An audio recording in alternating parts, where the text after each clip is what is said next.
अस्सलाम वालेकुम YouTube members, कैसे हैं सब। उम्मीद करती हूँ सब खैरियत से होंगे और ठीक ठाक होंगे। आज आपके साथ ज़बरदस्त यखनी पुलाव की रेसिपी शेयर करी हूँ। इंग्रेडिएंट्स मैंने पहले ही आपके सामने जो है तो स्क्रीन पे दिखा दिया है आपको कि इसमें कौन कौन से इंग्रेडिएंट्स और किस किस क्वांटिटी में आपने वो इंग्रेडिएंट्स डाले हैं वो भी मैंने मेंशन कर दिया है। तो सबसे पहले हमने एक गर्म पैन लेना है इसको बनाने के लिए और उसमें ऐड करना है 2 मीडियम स्लाइस प्याज, जिसको मैंने इस तरह से बारीक काट लिया है। और इस प्याज को हम तब तक थोड़ी देर के लिए फ्राई करेंगे जब तक हमारे प्याज थोड़े से फ्राई होते हैं। तो हम आपको जो साबुत मसाले हैं वो दिखाते हैं कि हमने किस क्वांटिटी में डाले हैं। 1 टीस्पून इसमें मैंने ज़ीरा लिया है, 3 से 4 मैंने लौंग लिए हैं, 2 मैंने दालचीनी के स्टिक्स लिए हैं और 2 इसमें मैंने बड़ी इलायची लिए हैं। तो ये मैंने साबुत इसमें डाला है और इस प्याज में मैं ये शामिल करके इसको फ्राई कर लूँगी।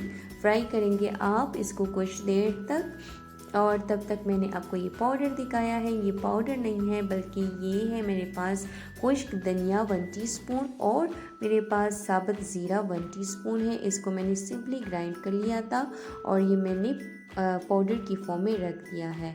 अब मैं इस प्याज में, जब आपका प्याज जो है तो इस तरह से गोल्डन ब्राउनिश कलर का हो जाएगा तो आप इसमें डालेंगे 1 टेबल स्पून लहसुन का पेस्ट और थोड़ी देर के लिए अपने इसको मिक्स कर लेना है। अब जो मैं आपको दिखाने वाली हूँ वो मेरे पास बीफ है और ये बॉयल्ड बीफ है जो बिल्कुल टेंडराइज हो गया है, पक गया है। तो ये मैंने लिया है हाफ़ केजी और इसको मैंने 1 लीटर में उबाल लिया था।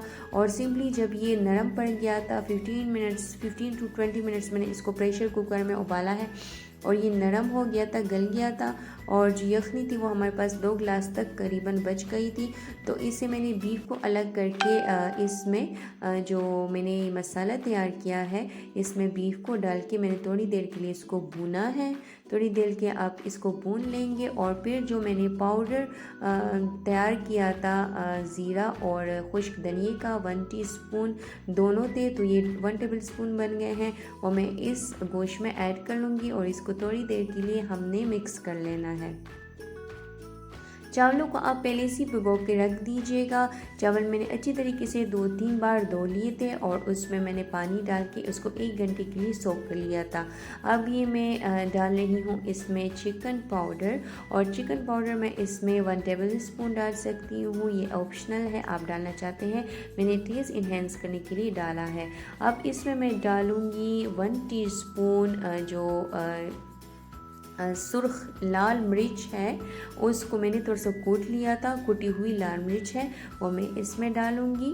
और इसमें हमने जो स्टॉक बनाया था बीफ स्टॉक, जो हमने गोश्त से यखनी निकाला था 2 गिलास, वो मैं इसमें ऐड करूँगी और इसको हम फर्दर मिक्स कर लेंगे।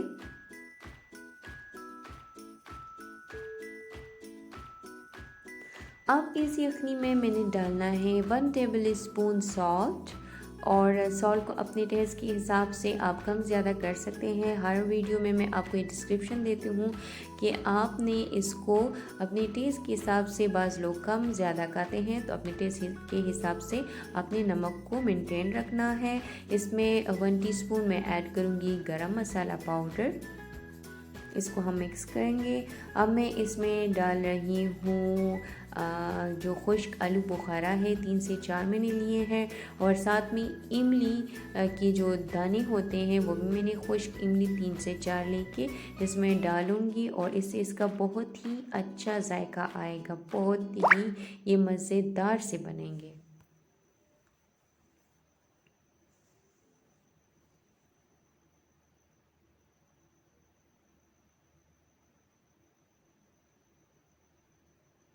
अब जो चावल मैंने भिगो के रख दिए थे तो इसको मैंने जो सारा पानी है वो छान लिया है और सिर्फ चावल ही है। तो अब इस चावलों को मैंने ऐड कर लेना है इस यखनी में, जो मैंने यखनी मसाले के साथ बना के रखी हुई है। इसमें मैं ये चावल ऐड कर लूँगी, इसको हम थोड़ी देर के लिए मिक्स कर लेंगे और उसके बाद इसको मैंने कवर कर लेना है कपड़ा डाल के, ऊपर इसके ऊपर ढक्कन डाल के इसको मैंने तकरीबन 5 मिनट्स के लिए मीडियम फ्लेम पे लगाना है। और जब इसका इसका उबाल आने लगेगा तो फिर इसको मैंने दम देना है। तकरीबन 10 से 15 मिनट तक ये चावल आपके परफेक्टली बन जाएंगे। और मज़ेदार देखिए दम देने के बाद चावलों की शेप आप देख सकते हैं कि चावल का दाना किस तरह से एक दूसरे से अलग अलग है और चावल बहुत ही मज़ेदार कुले कुले से लग रहे हैं।